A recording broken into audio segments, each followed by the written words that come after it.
There's a few. Maybe someone took a lot. What are you doing now? I don't know how loud this is going to be. Let's. Hey, brother. Good. Yeah, you're really growing. Yeah. Me or yeah. I wonder. Probably about 5 minutes. Oh, okay. I wonder if you're growing. Oh, yeah. My budget knows it. Yeah, that's right.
It's a nice version, Jackie.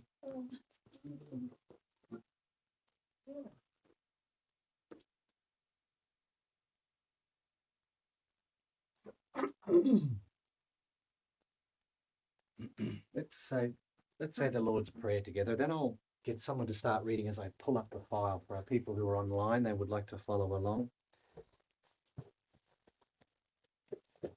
Pretty much most of us know the Lord's Prayer. As in heaven, so upon the earth. The Lord's Prayer. Our Father, who art in the heavens, hallowed be thy name. Thy kingdom come, thy will be done, as in heaven, so upon the earth. Give us this day our daily bread, and forgive us our debts, as we also forgive our debtors. And lead us not into temptation, but deliver us from evil. For thine is the kingdom, the power, and the glory, forever. Amen. Amen. Well, we gather in the circle to hear the word and to hear each other, what the Lord is saying to us through each other, so that we can have a divine encounter. And yet, I almost feel with the song and the prayer, I've had my divine encounter. I feel just so blessed by hearing everybody in unity. So beautiful. I'm going to find the file on my computer. Would somebody, can I throw it over at Jackie? Because would you read the parable again for us? And then I believe we're actually jumping over to Just 151? the parables 149. 149. Luke 16, Luke 1 16. to 13. I'll pull the file up so people. Unjust steward. And he said also unto his disciples, There was a certain rich man which had a steward, and the same was accused unto him that he had wasted his goods. And he called him and said unto him, How is it that I hear this of thee? Give an account of thy stewardship, for thou mayest be no longer steward. Then the steward said within himself, What shall I do? For my Lord taketh away from me the stewardship. I cannot dig, to beg I am ashamed. I am resolved what to do, that, when I am put out of the stewardship, they may receive me into their houses. So he called every one of the Lord's debtor unto him, and said unto the first, How much owest thou unto my Lord? And he said, 100 measures of oil. And he said unto him, Take thy bill, and sit down quickly, and write 50. Then said he to another, How much owest thou? And he said, 100 measures of wheat. And he said unto him, Take thy bill, and write 80. And the Lord commended the unjust steward, because he had done wisely. For the children of this world are in their generation wiser than the children of light. And I say unto you, make to yourselves friends of the mammon of unrighteousness, that when ye fail, they may receive you into everlasting habitations. He that is faithful in that which at least is faithful in that which is least is faithful also in much. And he that is unjust in the least is unjust also in much. If therefore ye have not been faithful in the unrighteous mammon, who will commit to your trust the true riches? If ye have not been faithful in that which is another man's, who shall give you that which is your own? No servant can serve two masters, for either he will hate the one and love the other, or else he will hold to the one and despise the other. Ye cannot serve God and mammon. Thank you. That's lovely. Every time we come to the word, something should jump out a little bit different. For me, the children of this generation are wiser than the children of the kingdom.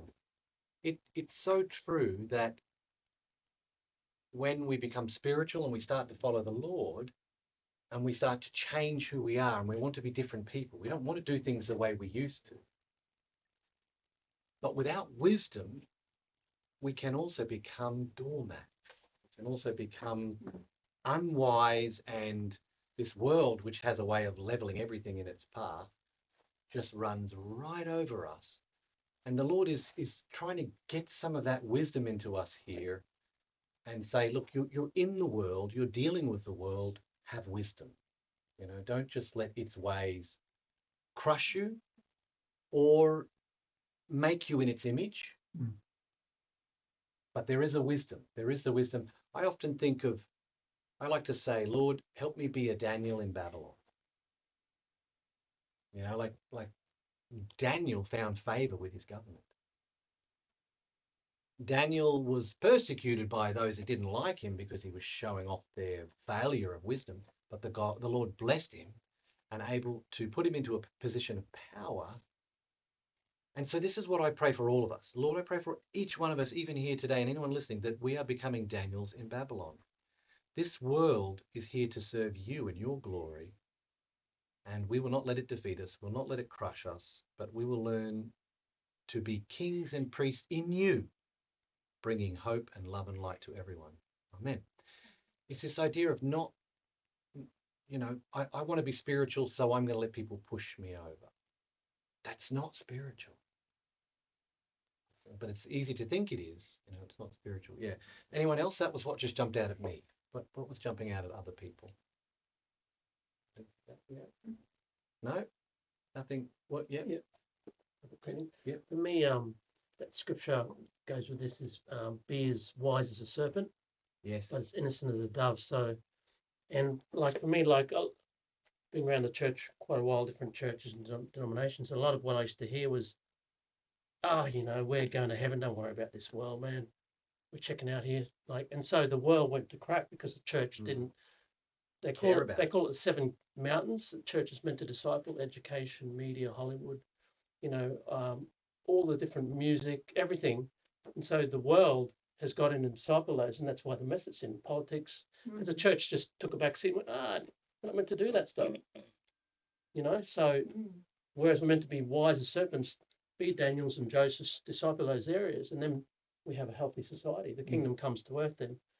Because Jesus said, your kingdom come to earth, but so many people are living for heaven, not bringing God's kingdom to earth. That's very good, Chris. I heard something the other day. It said, don't let your beautiful soul, don't ruin your beautiful soul to fit into an ugly society. It's bloody hard. Yeah. It's so ugly. Yeah. Especially here. It's so ugly. It looks ugly. The people are ugly. Yeah. I think I've been living in heaven too much. And it's like, I'm living there too much. I'm not living here. Does that make sense? Mm-hmm. Yeah, it makes complete sense to me. And I don't think I'm living here because it's just so ugly. Mm. Everything about it. Sorry, natural beauty. I look at these high rises everywhere. The people, there's drug affected people everywhere. No one's happy and it's getting worse. I don't mean to be, it just affects me. And Jane had this thing the other day that sometimes you just got to close off your heart, but it's hard. No, Chris, this is why we need a vision. And I've got to do a message next Sunday for a New Church Day. It's our birthday. And it's exactly what I'm going to be talking about. Well, not exactly. I probably wouldn't have said it with as much heart as you've said it. But we need hope. This just seems to have come up this morning. You can't put your hand on a plow and look backwards. You're going to plow a very crooked path. And so my attitude, Chris, is I'm here. I'm here now. I want to be as much light as I can for the time I've got. I want to help as many people as I can, because when the opportunity is gone, it's gone. And you're absolutely right in saying there's a lot of emptiness out there. But there's a saying, the empty vessels make the loudest noise. When you hit a drum and it thud, and you hit the empty one, it goes boom. And I think we see the ugliness out there because there's a lot of hurting people making the loudest noise. And there's a lot of beautiful people who just very quietly withdraw, don't want to cause any issues. It's very Aussie to just don't make a fuss. But they'll come forward. They'll come forward. I inadvertently, because it was such a poor afternoon with the weather, I thought, okay, I'd had my walk and I had a busy morning and one thing another. I thought, I don't do it usually, but I switched on Netflix and I'll just see something. Now, inadvertently came across what turned out to be a film about a true story. Too long to talk to you about it, but it was about a chap who lost his wife 5 years after they had their second daughter. So the little girl was 5, and she, I saw it too. Ah, and she, the little girl, no sooner was her mother passed away than she was discovered to need a liver transplant. Oh, But this young dad was struggling mightily to deal with what was going on. His mother came to help them out. True story, remember, true story. That's why I continued to watch it. They lived in a part of America where they very, very, very snow-filled winters and all that kind of stuff. And she had to wait until they got a phone call from a faraway hospital to say, look, we've got a liver, we can give her a transplant. She was deteriorating very rapidly. But what I'm getting at, you'll know the point now, Jackie. First of all, an alcoholic lady who lived a fairly ordinary sort of a life, she was a hairdresser, she came into their life and she went to the funeral of the young man's wife, and then she went to an AA meeting and remembered somebody saying, not that she kept going, but she remembered saying, you've got to have a purpose in life. So she came up with that sort of seed sown. She came across this need and she did the most incredible things, fundraising for this family, had no insurance or anything. And was in so much debt from the wife's illness, like $500,000 in debt. And then and all the medications. And then the little girl now. And she went to the hospital and really socked it to them, didn't she? They had over all the medications and hospital bills, and she made, she really turned that around. But anyhow, the point I'm getting at is that finally they got a phone call to say there's a liver available for this little girl, but the hospital was 6 hours away and blah, blah, blah. But how could they get it there in this snowstorm? Well, they ended up finally, through the television appeal, getting a helicopter. what? And the helicopter came, but it couldn't land because it was everything snow. It was and dark. nighttime, That's and right. it was a whiteout with the snow. Absolute whiteout. So the minister, it was a nice Christian theme running through it. He said, well, get the helicopter to come to the church. There's the car park. It's not being used. It's nighttime, etc. So the helicopter comes. Brave pilot who said, yes, I'll do my best in this storm. Very bad storm. And but then when he came, like you said, he couldn't see because everything's white. So this little girl. He said, I'm here, but I can't land. I can't see where the ground is. So this girl ran out, the older sister ran out with a sort of a red shawl she had around her neck and put it on the ground so he could get these photos. What I'm taking too long to tell you that. That's good. Through the television appeal, there's so much snow, the helicopter can't land. We need people to clear the car park.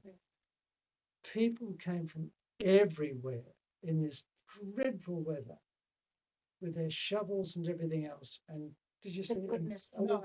They cleared this. I feel like we're there though. They cleared the car park so the helicopter could come down.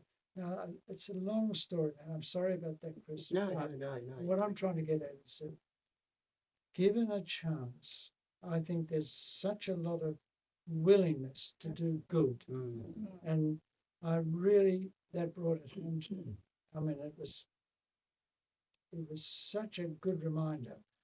There's a lot of good out there. It doesn't get attention. It doesn't get publicized. It doesn't get the accolades it should do. But given a chance, I mean, dozens and dozens where the people came out for this clearing of the. Everything seemed impossible. Everything all along the way was impossible. Yeah. Getting the money, and anyhow, mate. Is that a theme anyone can relate to? Does life at all feel like it's full of impossibilities and you're constantly trying? Not that, I was just going to say there's pockets of goodness, pockets of goodness in life in the city, which I guess is what you're talking about. Yeah, I can't see it. Yeah. Well, I live and work in the city. And they're just zombies, just must do what they say. But you're just seeing a very small part. Out where we live, I see all the beauty in the people. I don't see it in city people. There's a lot of beauty and a lot of pockets of it, but the other is more obvious. What you're seeing is more obvious, but there's so much, and I see it all the time. So I'm trying, but I don't. I don't know if it's easy to see it when you're not living in it Mm. as much because you don't really know the people. You're only seeing an outer Mm. vision. Psychologically, when fear grips us, we're talking like a deep fear. The effect is that everything's filtered by it. Even the Yes. most delightful experiences become fearful. Yeah. And I think that this is true of whatever you're experiencing. If you've been crushed, and we've all experienced it, we've all got baggage, haven't we, Chris? You've been crushed and you're carrying that. It's so hard to then not filter the world around you, and you'll see all the crushing and going on. Like I've had to step back from helping people. How many times have I been ridiculed for helping people? This old lady actually out in a country town where we are, I just found out why. Anyway, and she's struggling to hold her trolley, and she's standing with her walker, and I went up, so oh, you're right there, love, and I put my hand on her trolley, and this lady come up and went, And just didn't, yeah. and she was tapping my hand away from her to help her, and I thought, what's wrong with people? Do I look that bad? No. No, honestly, I look like I feel like I'm a demon in this world because no one wants my help. Right. And I've got no purpose at the moment. And we watch this thing about mice. Yep. I've just hit 50 and I've got a purpose. I've got no purpose. I'm existing. I'm not living. That you can see. Oh, and you know, these mice, they crowded these mice, right? Got all these mice in this thing. And they overcrowded it so much that the male mice, the males, didn't want to mate. They didn't want friends. They didn't like the society because it was getting too evil. So these mice, they looked nice. They looked after themselves, cleaned themselves, but inside they weren't living because they didn't like what the rest of the mice were doing in this community. And so the mice, the real vicious mice, I won't say who they're representing in our society, were biting the heads off the other mice. They were taking land that wasn't theirs. It was like, this is ours. Any mice that come near that land. So these mice just couldn't, they just, I can't live. And they just died lonely in their little area of the thing. I think, I see that here. Yeah. I see the sadness. And it's just so, and I'm becoming one of them. I don't want to, but just people in this world, and I'm sure people will agree with me here, loving your enemy, it's probably the hardest thing. Because I think part of your use, because you've got a use, and you've got uses that are going to now come. You're in your 50s now. We'll talk about this later. Mm-hmm. There's all new things opening for you. There is. But those uses, you have to have perception. Without perception, there is no new anything. And I think you need to start with the fact that you're seeing it. Because I think a lot of people are just coping. They're like the mice that are coping, and they're not even seeing it. They're just dying. They're not coping. So there's a part of your new use is that you're seeing this. None of us need to be woken up out of our sleep and our stupor. We're just going day to day, working and paying, paycheck to paycheck. Sometimes I envy them because it's just like this guy. It's like water off a duck's back. But I'm not like that. I can't. No, I just can't. Every single of us go on, has been cheated, has been cheated, has been abused. Yes. Every one of us. Yeah. But point is, we don't have to focus on those things. Yes. Like everybody know, every country, all have the folk money, the money. But the FBI, they focus, it's never study the folk money. They always focus on what is the real money. And most of us, we all hardly understand what is the real money Is this look like. Is this so they can discover counterfeit when they see it? Yeah, They're because trained to see a counterfeit because they focused on the real. that's right. Is that right? Yeah. Well, let us to focus on what is the truth in our lifetime. Ridiculous. What is the Holy Bible tell us, Yeah. and what is the it is and not for like when turn on television and you see always have bad things everywhere, every country.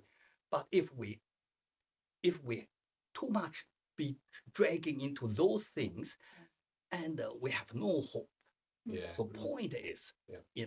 like a It's such a good point. Hope is our eyes. yeah. Now, I was saying to someone, I've said it to a few Amen. people this week, if you are putting your hand to the plow and looking back, you're going to plow a crooked path. Right? Yeah.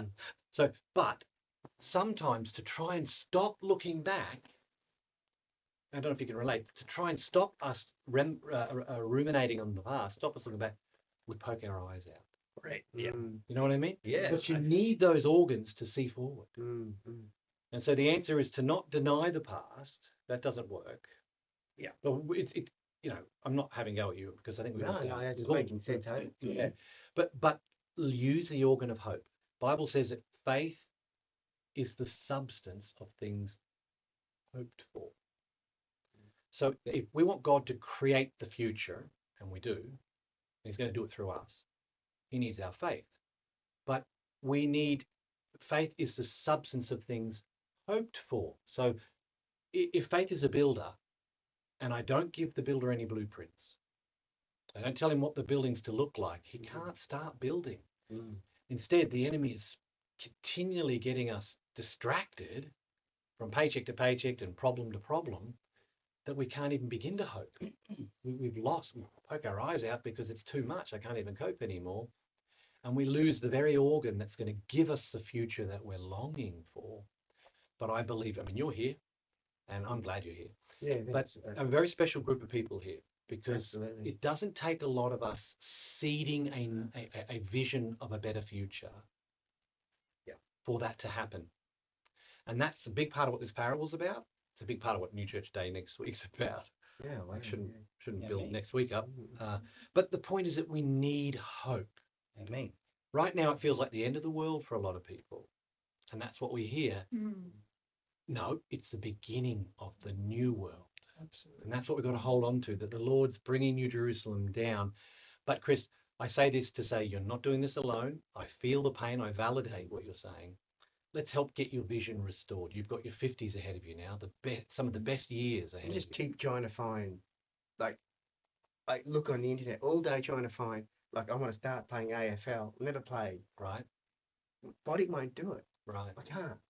Bushfire Brigade. Volunteer to that. It's all physical. Do something else. It's too mathematical. I'm just sorry. It's not all about me. It's like block after block after block. What Yeah. am I here for? I've been so angry at God. What are you doing? Yeah. Are you enjoying watching me suffer? Like, do you really? What are you doing? No, yeah, no. And I talk to him every day, and I apologize. I said, sorry, Lord, I was a bit of an idiot yesterday.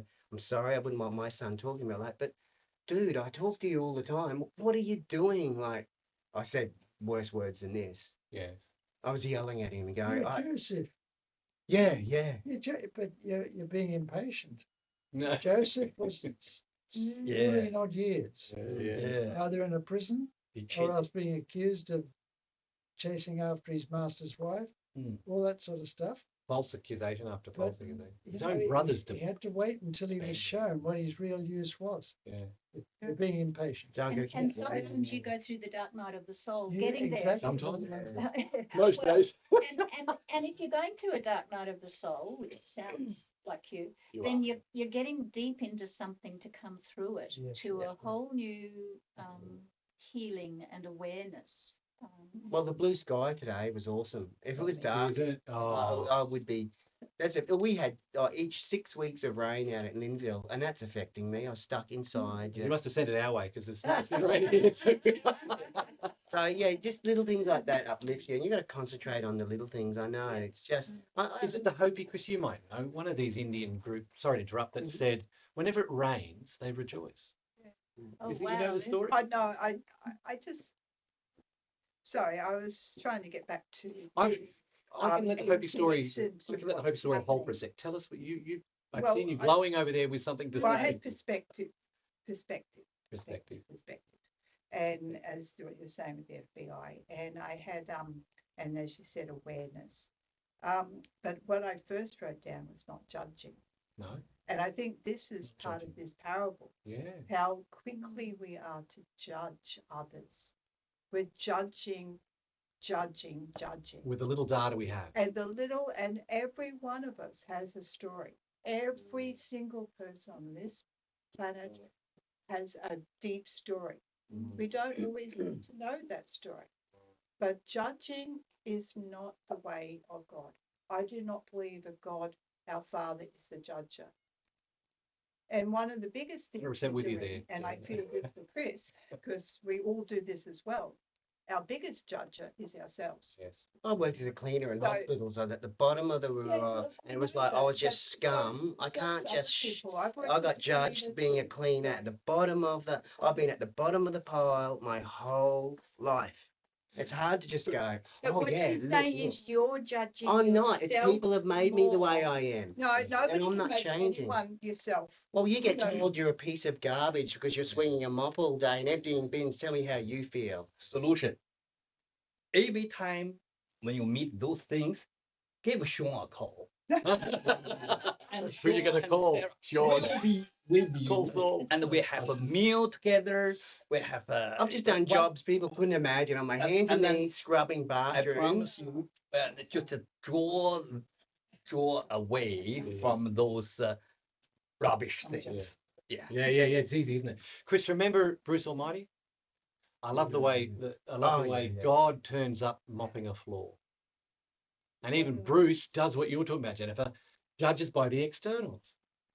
Well, you're not the one in charge here, you're mopping the floor. But in the end of the movie, he's mopping the floor with him. And Christ It's a says big the change. first will be last and the last will be first. That was last week. So, Yeah. so many, like we're not meant to be, like those, like I love those films. You were talking about films where, like Christ is the one who's begging, he's on the ground. And the person who walks past them, they say, oh, below. But that's actually Christ there. They're right there. They're there. And the ones who actually reach out are the ones who are actually in touch with the divine.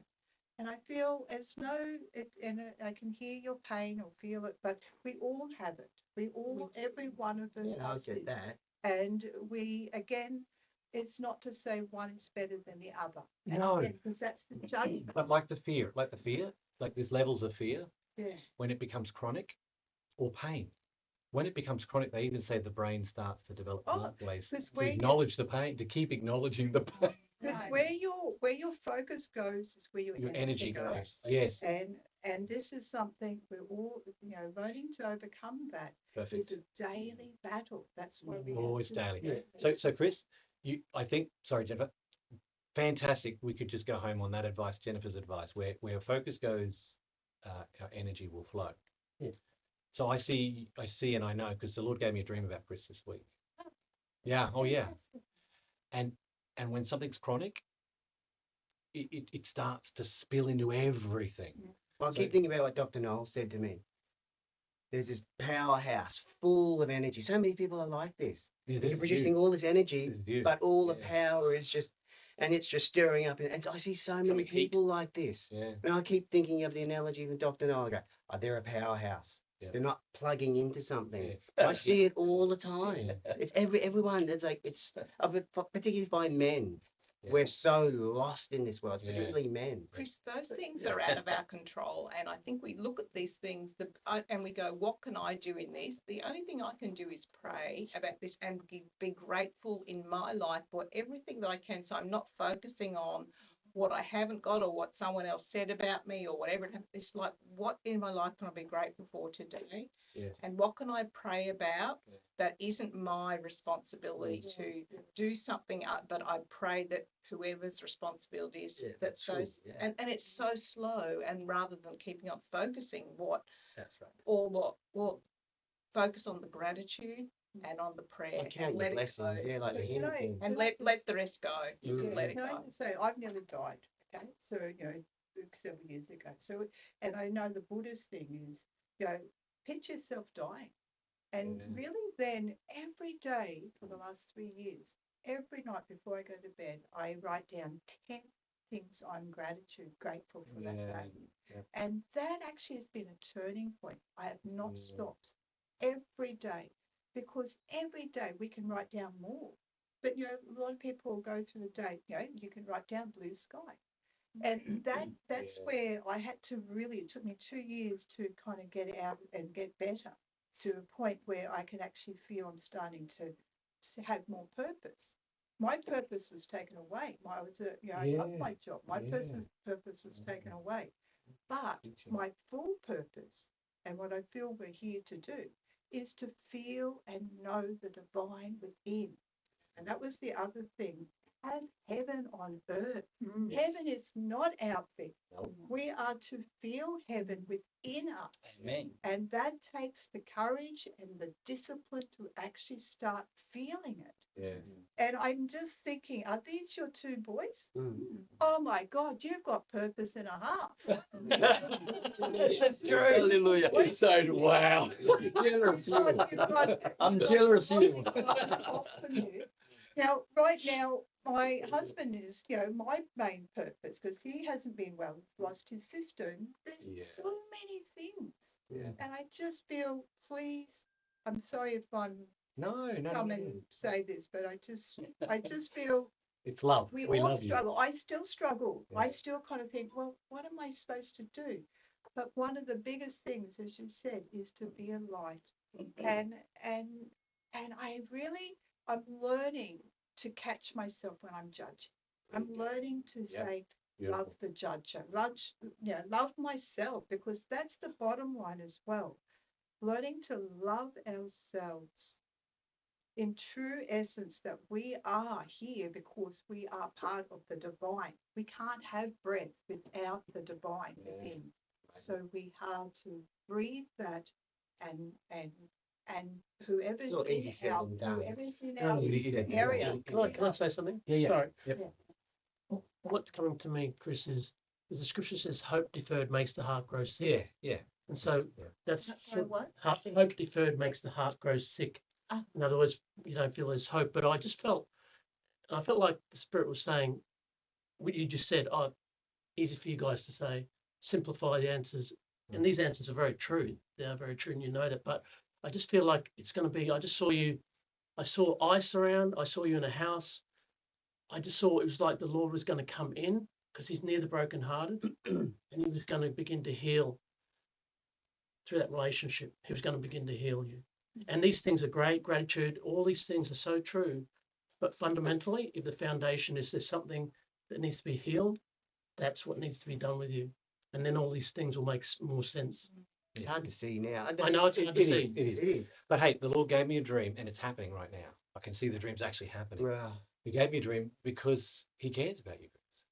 And he's hearing you. That's amazing. And so what I want to focus on, I want us to move forward. Yeah. This has been excellent. Yeah, no, It's been good. It's good Just for all of us. today's my 50th, and it's just. It's my party, and I cry if I want to. I feel like a bit of war. But let's just finish on this. Jennifer, excellent. What you focus on is where the energy is going to flow. What you were saying, can Susan, I add one point? Yeah. What you're saying, Susan, about even just the smallest thing to latch onto. Because we just want the needle to move for you, Chris. We want the needle to move. And if we can just get, if the two tracks are running parallel, well, they're going to end up in the same place. But if we can just move it a little, it doesn't have to be a lot. Jesus said, enough is the evil of today. Don't worry about tomorrow. We can move that needle a little. It's going to be a massively different destination you're ending up at. And you'll see these 50s are going to be good years. They're going to be good years. And I just read it. Yeah. Unbelievably, 150. Yeah. Shall we read it? 150. Yeah. Shall we read it together? You want to read it out for us? Well, page 150. Yeah, let's read it. I'm talking about judgment. Yep. Yes. You can see underneath it's the 1, 2, 3. The 4, day of 5, judgment? 6 paragraphs down, and Yes. it's got the day of judgment. Perfect. Let's read that. Well, Go on, Jennifer. Read okay. it. The Which day page? of judgment. Which page? 150. 150. Okay. Halfway down. And two. The day of judgment occurs any and every time an aspect of the lower ego is exposed and subjugated. In the true sense, judgment is merely the recording of all things into their true state. Reordering. Yeah. Sorry, reordering. Recording's a little different, but Yeah, true. Thus, good is separated permanently from evil and so on. In any judgment movement, the lower ego may no longer be allowed to rule over the mind, but what will happen to the soul if it is still under the power of the lower ego? In the final judgment, After leaving the body, the unregenerated soul must depart from the lower ego into its own states. Therefore, the Lord works tirelessly to deliver the soul from under the lower ego's power and bring it under the guidance and leadership of the heavenly ego. The new self that's been born again. And I feel that's the thing that we're supposed to do daily. Absolutely daily. And, not to wait till we pass over. It's something we do daily. Yes, thank you. That's so important. Kristen, sorry, Chris, was that okay? Like, I'm glad you brought that up because the true meaning of judgment in the Bible, the inner sense, is just a reordering to bring peace. So I'm with you. God is not judging. God is helping to reorder. That's all. He's reorder. Now, Dr. Knoll did have something he wanted to say. Sorry. See, there is a misunderstood doctrine or concept in our life that we wanted to help somebody, and we go and help them, and you don't expect the right response from them or acknowledgement or gratitude. The real reason is in us there is an unsatisfied ego, unfulfilled desire.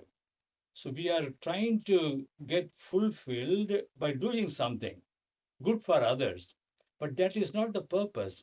The purpose is, like Bhagavad Gita says, do your duty and don't expect the reward. Don't expect anything from the whatever you do. That way, you have satisfied your soul. You are not bothered whether they acknowledge it or recognize you or reward you. That's not a responsibility at all. This is one way of looking at it. The second one is Way of looking at it. When you talk to God, who is that God? The God is in you. So there is a beautiful psychological concept called the note to myself. I speak to myself. That's where when we meditate, I am not speaking to God who is in the heaven, who is inside me. So, which means when I talk to myself, I'm reflecting my own actions.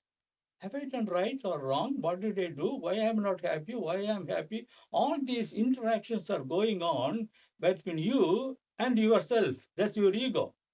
So this continuous dialogue between us, in us, give us the answer, right? So you don't need the answer coming from outside. It's within you. But that requires, like what you said, a calm mind, a meditative attitude, sit quietly and reflect ourselves. So then we find an answer. So let us not expect anything. Like, for example, you're expecting your sons to respond to you. If they don't respond, that's not your problem, because it is up to them to take it up and do whatever they want to do. Give them the liberty, So that you are not my problem. That way, you will not be disappointed.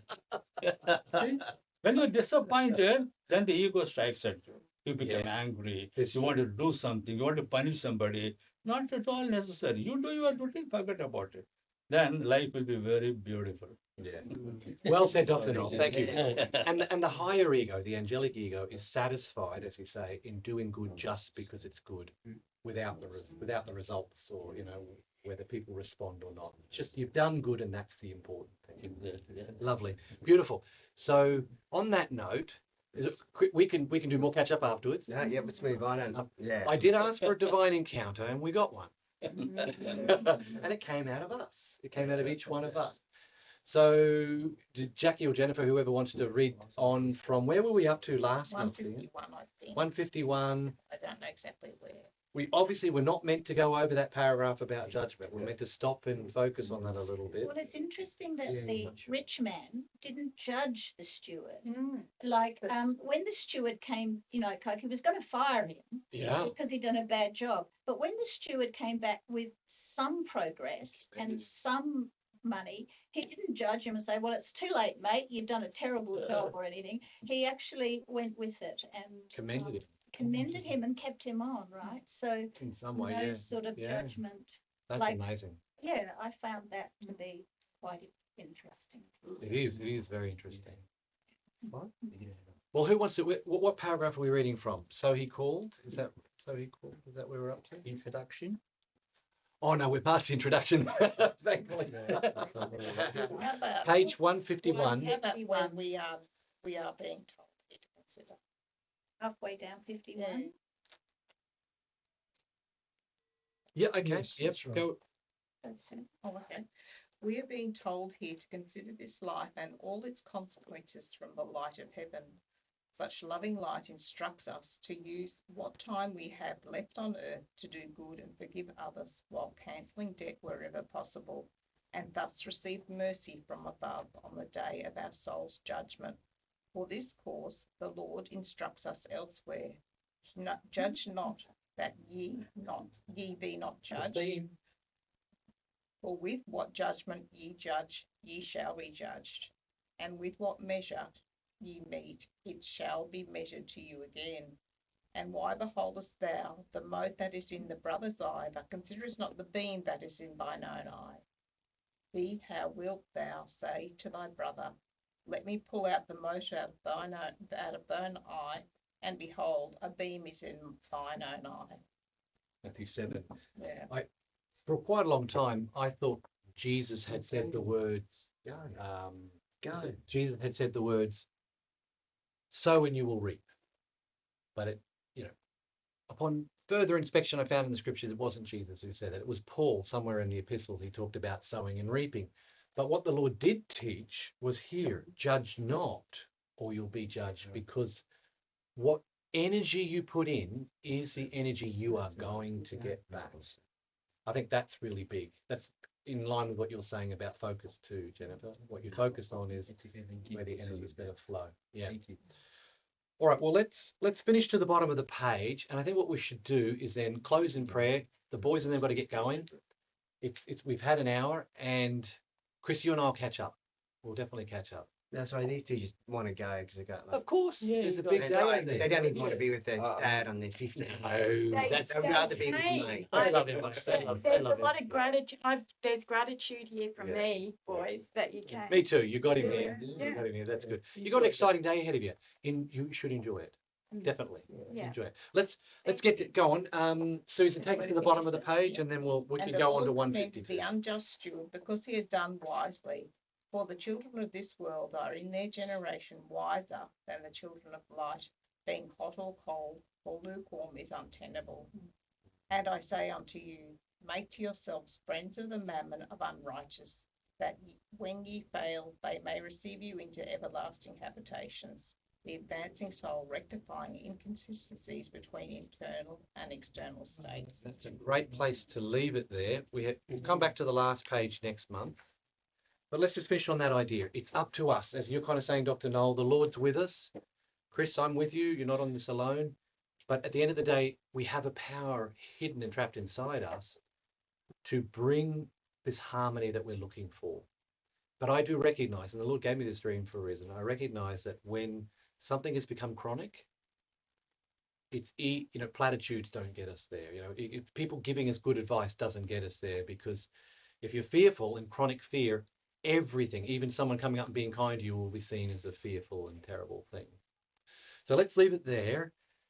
What an excellent session, everyone. You can all pat yourself on the back for just doing really, really well.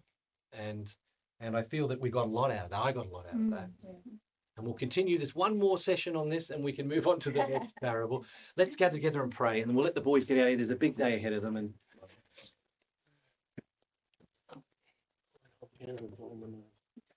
Lord, I am so thankful for everyone here, especially Chris and his boys, making it here. I'm so thankful for each one of them, Lord. My life would be less without them. They bring richness of you and themselves into our world. And this circle is such an important moment to see you in each other's eyes. Lord, let each soul just be so encouraged today for being here, and those who joined us online, that our hearts be filled with warmth, knowing you are with us, even though we can feel alone. There is a plan in that, and we trust you and we love you. Amen. Good stuff. Good stuff. What's that? Coffee? Yes. Coffee. Can I get 5 minutes with Dad before you boys run, or you really want to run right now? I don't need to go. Go. I'll serve. birthday. No, they're meeting mates. No, it's your birthday. Are you not going with them? No, because they're meeting mates, and it's like 5,000 kids watching this. I don't want to be around it. Yeah, that's all right. Well, have you got a car? How are you getting to where you do? The bus? Yeah, through the train there. Oh, the trains are out. Yeah. And